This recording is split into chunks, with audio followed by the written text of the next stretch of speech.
Bonjour et bienvenue dans Cosmodé, mon univers de jeu, un podcast sur mon expérience de jeu, jeux de société, jeux de rôle et jeux de rôle grandeur nature. Aujourd'hui, j'aimerais parler d'un sujet un petit peu particulier qui est dans quelle mesure est-ce intéressant d'aller jouer dans un bar ou dans un café. Alors, j'aimerais d'abord évoquer les avantages et les inconvénients d'aller jouer dans un café. Après, j'aimerais parler en particulier des bars à jeux. Et après, j'aimerais insister sur le fait qu'il y a certaines conditions qu'il faut réunir pour jouer, en particulier à des jeux de société, mais aussi à des jeux de rôle, et qu'elles ne sont pas toujours remplies, malheureusement, dans un café ou dans un bar. Alors, d'abord, je voudrais aborder les avantages de jouer dans un café ou un bar normal. Premier avantage, les cafés sont trouvables dans des lieux assez centraux. Donc, imaginez que vous habitez dans la région parisienne, comme moi, eh bien, c'est quand même très pratique de pouvoir faire venir tout le monde près d'un lieu central, comme, je sais pas, République, Châtelet. Je pense par exemple au dernier bar qui organise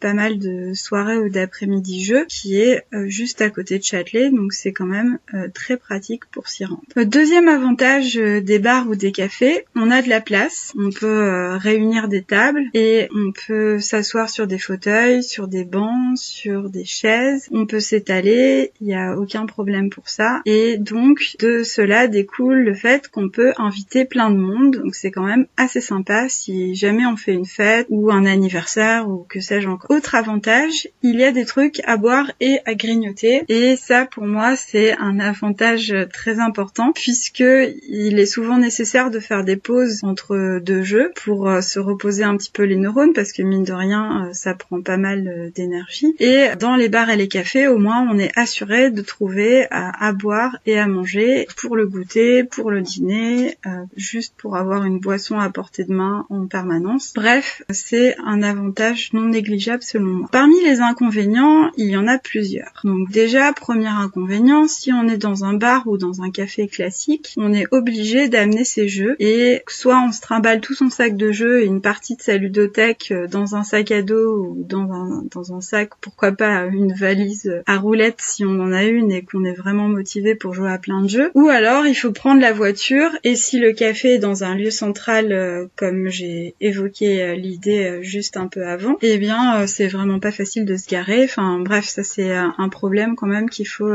essayer de régler, le fait d'amener ses jeux ou pas. Autre désavantage important, c'est le bruit. Il y a souvent soit un brouhaha de personnes qui parlent ensemble, soit de la musique. Alors, je prends l'exemple d'un Columbus qui était à côté de chez moi, dans lequel j'organisais souvent des après-midi jeux, où il y avait souvent de la musique très fort et les serveurs ne voulaient pas toujours la baisser. Donc, si on avait de la chance, on avait Amy Winehouse en live, en boucle toute l'après-midi. Et si on n'avait pas de chance, pour ceux qui n'aiment pas le R&B comme moi, c'était Rihanna en boucle toute l'après-midi. Autre inconvénient, il faut payer et consommer régulièrement pour justifier sa présence, et en général, les serveurs n'hésiteront pas à venir vous demander qu'est-ce que vous voulez manger ou boire, et à venir régulièrement pour que vous justifiez votre place dans le café ou dans le bar. Autre inconvénient, mais ça finalement c'est plus pour ceux qui sont autour de vous, c'est qu'on prend de la place et on fait du bruit, ce qui peut éventuellement déranger les autres consommateurs qui sont autour de nous et qui peuvent donc nous faire comprendre qu'on les gêne. Maintenant, j'aimerais parler des bars à jeux. Donc les bars à jeux, c'est des bars ou des cafés qui sont vraiment très pratiques pour jouer. Je vais prendre comme exemple le Nid, qui est à côté des Halles ou de Châtelet,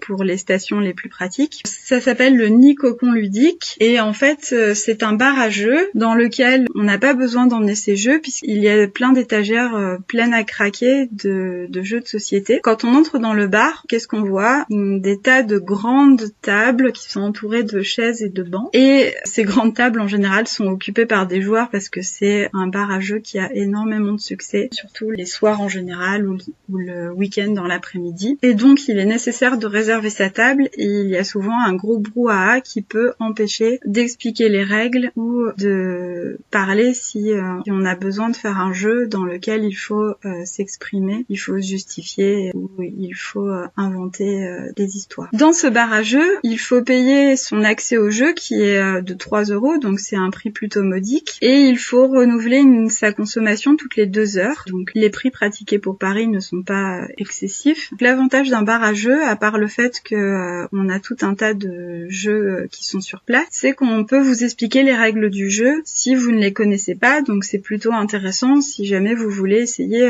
plein de jeux de société. Il y a des jeux sur place, comme j'ai dit, mais il faut faire attention parce que si ces jeux sont populaires, des fois ils sont pris, des fois ils sont très abîmés parce qu'ils ont été très joués, donc parfois il est aussi nécessaire d'amener ses propres jeux. Personnellement, c'est ce que je fais pour les jeux en tout cas qui sont les plus populaires, si je veux être sûre de pouvoir y jouer avec mes amis. J'ai dit un petit peu avant que on pouvait inviter plein de monde dans les bars, les cafés ou les bars à jeux, même s'il vaut mieux réserver une table quel que soit l'endroit. Donc pour moi quand même, un nombre idéal de joueurs, ce serait 4 à 6 joueurs. Et au-delà de ce chiffre, je conseillerais de faire des tables différentes pour permettre à tous les joueurs de faire plusieurs jeux et des jeux dynamiques qui durent pas des heures et des heures. Parce que c'est vrai que quand on joue à 8, par exemple la Citadelle, qui est un jeu très intéressant, assez stratégique, mais malheureusement qui prend beaucoup de temps et qui peut être très statique à certains moments quand on attend que les autres joueurs jouent leur tour. Je voulais insister aussi sur le fait qu'il faut une certaine concentration pour jouer à des jeux de société, et c'est pour ça que j'ai insisté beaucoup sur le problème du bruit, parce que à mon avis, le problème des bars et des cafés, c'est qu'on peut y aller en se disant c'est sympa, on va pouvoir papoter, on va pouvoir discuter. Alors moi personnellement, si je me déplace dans un bar ou dans un café avec la blinde de jeu pour jouer avec les gens, ou si je vais dans un bar à jeux là où je paye un accès au jeu, j'y vais pour jouer en fait. J'y vais pas pour papoter, pour discuter, etc.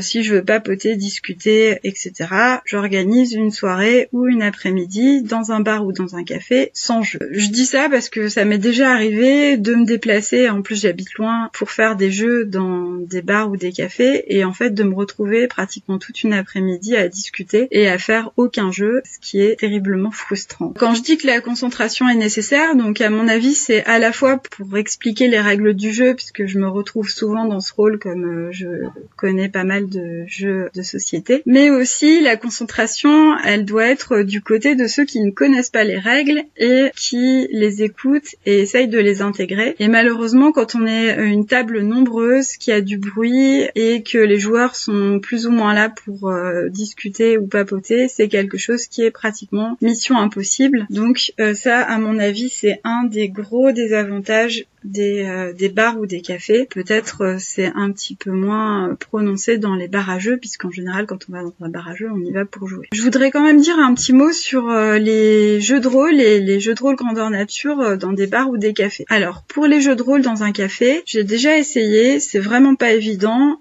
toujours à cause du bruit, parce que il faut parler tout le temps, qu'on soit maître du jeu ou joueur, et c'est pas toujours facile de se faire entendre par-dessus le brouhaha du bar ou du café. Pour un jeu de rôle grandeur nature, alors là j'ai jamais essayé, je peux que supposer, mais j'imagine que ça doit être possible de faire privatiser des fois des salles dans des bars ou des cafés et d'organiser des petits GN. Alors peut-être pas une murder qui dure 12 heures, mais j'imagine un petit freeform, un petit GN expérimental nordique qui dure une poignée d'heures. Ça doit être tout à fait possible de le faire dans un café si on se fait privatiser une petite salle. Donc est-ce qu'il faut aller jouer dans un bar ou dans un café ? Je dirais que ça dépend vraiment de ce qu'on attend. Ça dépend aussi des gens avec qui on y va et de leurs attentes. Et personnellement, j'ai passé des très bonnes après-midi dans des bars ou des cafés ou des bars à jeux à jouer. Mais j'ai passé aussi des mauvaises après-midi parce que, comme je vous ai dit, j'étais frustrée de pas pouvoir jouer parce que les gens autour de moi n'étaient pas là pour ça. Finalement, je dirais que c'est une question d'organisation et de motivation des différents joueurs. Voilà, j'espère que vous avez apprécié ce podcast. Je vous rappelle que j'ai monté un site qui s'appelle cosmodepodcast.com. Vous pouvez y aller pour laisser des commentaires sur